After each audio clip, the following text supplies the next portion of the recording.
Everyone we see is a reflection of us. Something really struck home with me just now.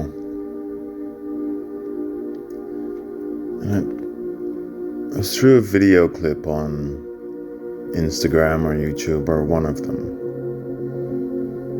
And it was a gentleman who talks about the enlightenment of Buddha. And to cut a long story short, basically it's about the desire to become enlightened is still a desire. I think we find life and everything so difficult to achieve the things we want or pursue the dreams and careers that we place so much value and energy and time into it.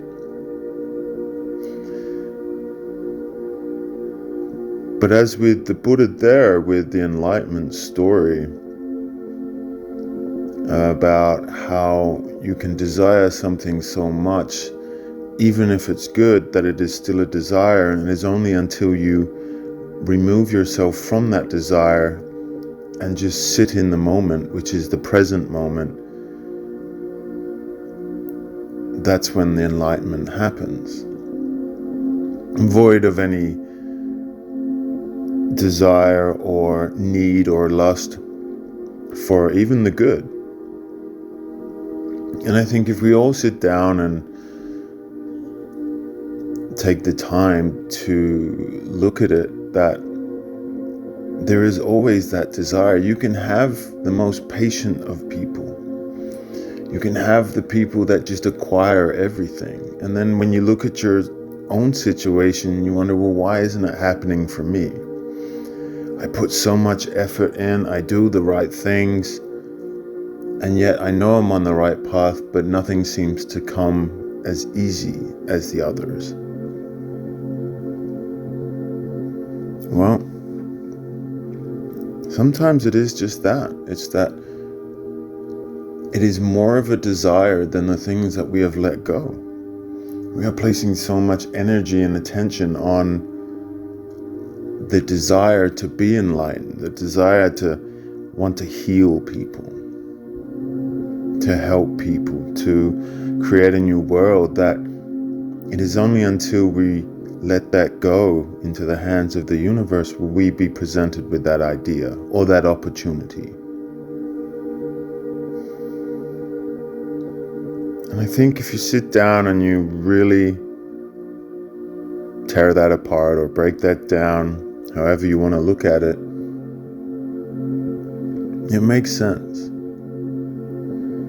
Sometimes we struggle to understand the higher beings or the enlightened ones or the ones on their journey who just seem so effortlessly to achieve all the things that they want. And we do the same things without the same results. So it's interesting to note that this one really resonated with me, because I think if we actually look at it, a lot of the things that we're trying to do so much good, we're desiring it. We're lusting for it. It's the same like an addiction. When if we just believe and we know, we allow ourselves to be in the present moment and to take the journey and the path, we can remove ourselves from that final step of the matrix. And when you're able to remove yourself from the desire and the lust of the good, then you can see that you have completely left and you are ready. For you see, if you keep desiring the positive or the good outcomes and they don't arrive, or they're unattainable or unachievable, or you don't seem to, it can turn into a negative. And this is the whole idea of how people can be so good but yet then turn back to who they were, or turn sour, if you will, because that lustful desire for being good over and over and over again without receiving it, it hurts when you don't. Because just like the story, it is a desire, it is a want and a need, and all of the above. For you not knowing or understanding, which is what they talk about, just knowing that you have to allow it to occur without lusting for it or desiring it, and being in the present moment. When you're in the present moment, it doesn't mean wishing for things and all of that sort of lifestyle. It's just about adopting the principle that be happy for the things you have now. Be appreciative of the people who support you along your way, but don't get caught up in the things that are to come. Know that they are coming and they will be good, and it's a surprise. How much more exciting is it when good things happen and you don't know that they're going to happen? It's so much more rewarding that way. Because if you live in the present moment, you're thankful for the now. And when these good things come, they are so deserving because of the hard work that you've gone through. And these are the real stories that make the biggest difference to people. And I think if you can sit back and take the time to look at your own story, you might realize certain parameters where it hits home for you too. It doesn't matter if it doesn't. Maybe you're already ahead of the game and you're here to help people, and it just confirms your life choices. Whatever it is, we're all here to make our lives better, to rebuild an earth with a new governance, with a new society, a way of living for beautiful plans. How that's going to happen, I don't know. I look forward to the days when we can have these discussions, see the true people and our true histories, heal those that need healing, and hug and share love amongst others.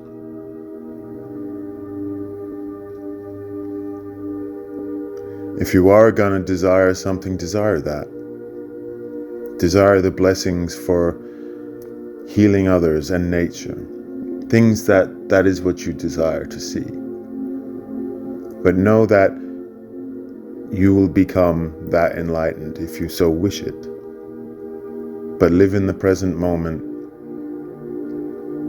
And even don't desire the good or the bad. Just live in the present day. Know that those are the things that are coming your way. So I wonder, and I place my thoughts and my attentions on a positive world that hopefully one day that I can help be a part of and rebuild. For I learned something today that really changed the course of my ideas and how I see myself.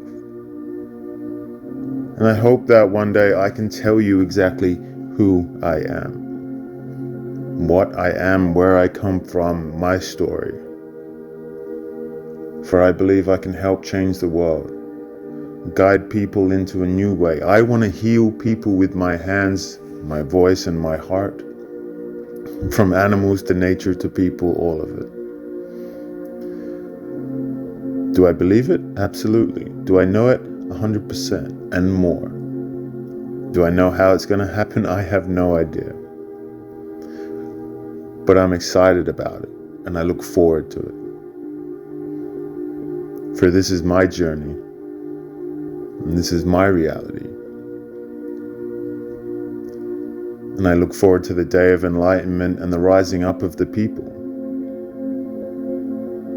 And Mother Nature, side by side us, growing together and remembering, removing the negative and the traits that society has placed upon us.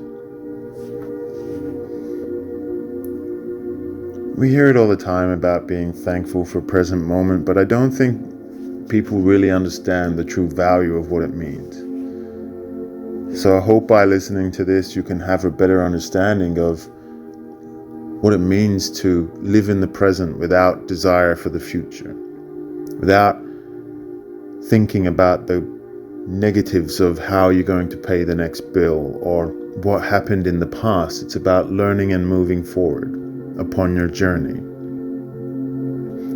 There are so many factors at play and considerations to take into account when it comes to this, but I want you to remove all of that and just be at peace with who you are. And knowing that sometimes we can desire even the good things too much. For that is also a desire, as with the story.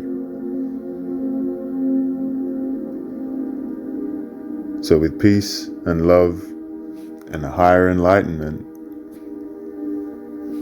take care.